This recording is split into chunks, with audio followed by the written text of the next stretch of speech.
সাহাব সবসময় একটা ওয়াজ করতেন, দুনিয়া হইলো একটা রং দোরা, একটা সং দোরা। মনে আছে কারো? এইভাবে বলতেন সাহাব। কি রং দোরা সং দোরা কি?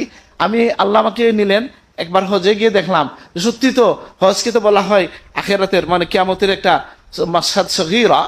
মৌলানা তো ছিলেন, ওনার সাথে আমি এটা শেয়ার করছি যে দুনিয়ায় কিয়ামতের একটা একটা মাশহাদ হচ্ছে, বাংলা কি বলবেন, দৃশ্যপট হচ্ছে কি হজ।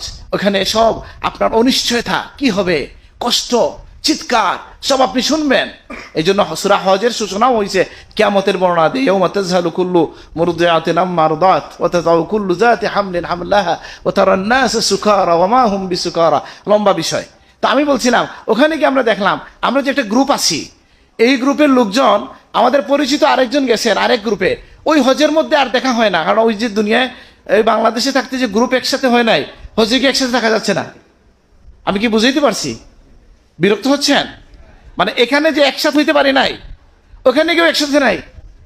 আবার ওইখানে আমরা এক হয়ে যাই, আমাদের যে একটা কোম্পানি আছে এদের একটা কালার দিছে, ওইটা দেখে দেখে সবাই এক হয়ে যায়। তাহলে দেখা গেল ওই যে দুনিয়ায় যেটাকে ছোট কিয়ামতের একটা আলামত বা দৃশ্যপট হয়েছে, ওইখানেও দেখা যাচ্ছে রঙের সঙ্গের একটা গুরুত্ব সরাসরি আমরা দেখলাম। আর হাদিসে তো আসেই যে আলমার উমা আমান হাব্বা, হ্যাঁ, যার সাথে যার ভালোবাসা হাসরে তার সাথে সে থাকবে।